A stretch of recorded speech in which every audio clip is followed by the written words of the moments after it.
Hey guys, welcome back to my channel. My name is Lena. If you guys are new, I would love for you guys to subscribe if you have not already. Today I'm going to be sharing with you a few easy suhoor meal prep recipes. I wanted to make these recipes so that you can make ahead of time. That way you can just like grab them out of the fridge or just like put them together super quickly. That way you're not like cooking in the middle of the night. Before I get into the recipes, I wanted to give you guys a few tips for nutrition and hydration during Ramadan that I recently learned on Noor Tagori's IGTV. She did an IGTV with a nutritionist named Fatima. I will leave it linked down below because it was so helpful, but I wanted to give you guys a few takeaway points that I really found helpful. So one thing she said that was helpful was to focus on iftar time for replenishing and suhoor time for hydration. So suhoor time, if anyone doesn't know, is the breakfast that you eat right before the sun comes up in the morning, and that is the time that you need to focus on really hydrating your body. So since this is a suhoor recipes video, I'll talk a little bit more about suhoor time. She said you want to avoid something called waterlogging. So waterlogging is when you chug water and you fill your stomach up with water,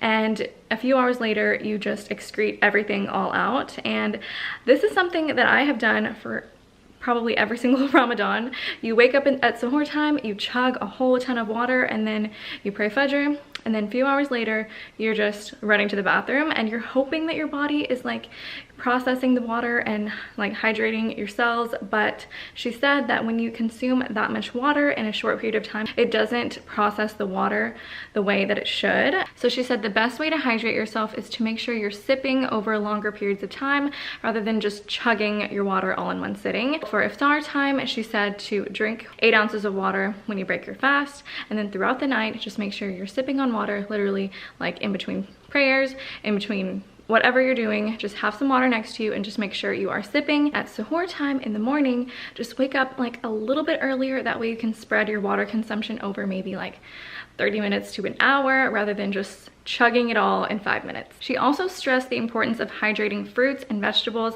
and she really highlighted watermelon as like one of the most hydrating fruits. Obviously we know it has a ton of water in it, and she also said the vitamins and nutrients in these fruits can help the water actually get into your cells better and actually hydrate you. It's really nice because watermelon is in season right now. So with some of the recipes I'm going to share with you guys in just a second, just have yourself a little side of watermelon. That way you're hydrating yourself at the same time. Anyways, like I said, I'll link it down below because she goes into so many more like amazing tips, and I just thought I would share it with you because it really like gave me so many aha moments when it came to nutrition and hydration during Ramadan. So without further ado, let's get into my suhoor meal prep recipes.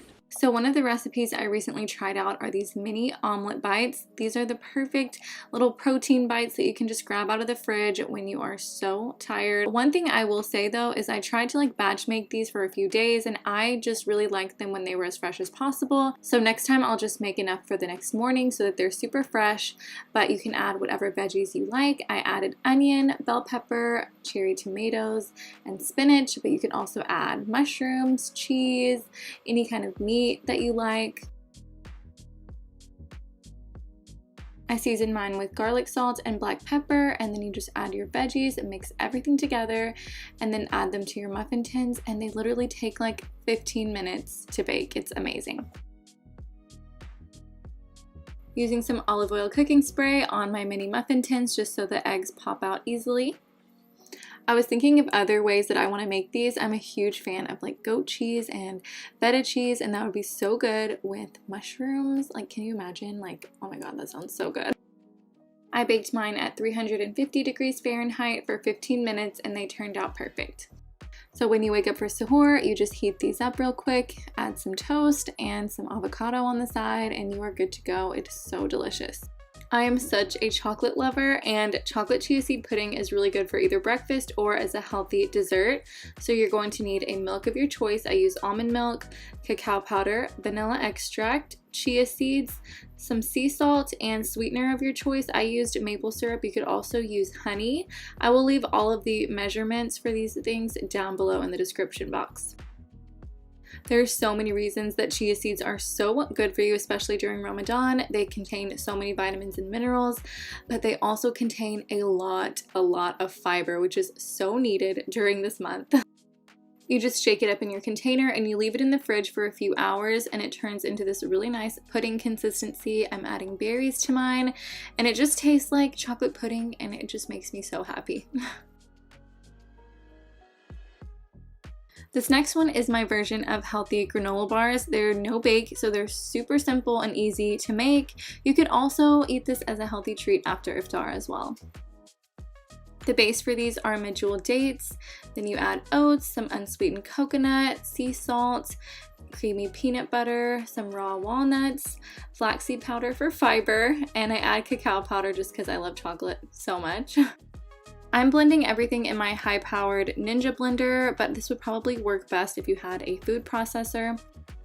I will be leaving all of the measurements in the description box for this as well. And I blend everything together except for the oats just because I want those in whole pieces, and I just mix those by hand at the end. I'm just flattening mine out by hand. I stuck them in the fridge for about 20 minutes just so they were easier to cut, and then I'm placing them on my plate. These are just really easy to grab in the morning and fill yourself up with lots of fiber and nutrients. And I would say these stay good in the fridge for about 4 or 5 days, so they're really nice to make ahead.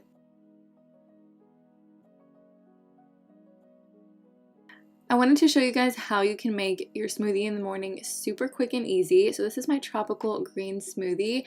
I'm putting all of the contents of the smoothie into a plastic bag. You can pre-make a bunch of little baggies like this. So all you have to do is grab them out of the freezer in the morning, pop them into your little blender, and then just add your liquid. This smoothie contains banana, mango, spinach, and ginger. I'm adding a squeeze of lime and coconut water. Pre-making your little smoothie packs makes it so much easier to just make your smoothie super quick. That way you're not having to get out all of your different ingredients, and it just makes sahur time so much more seamless.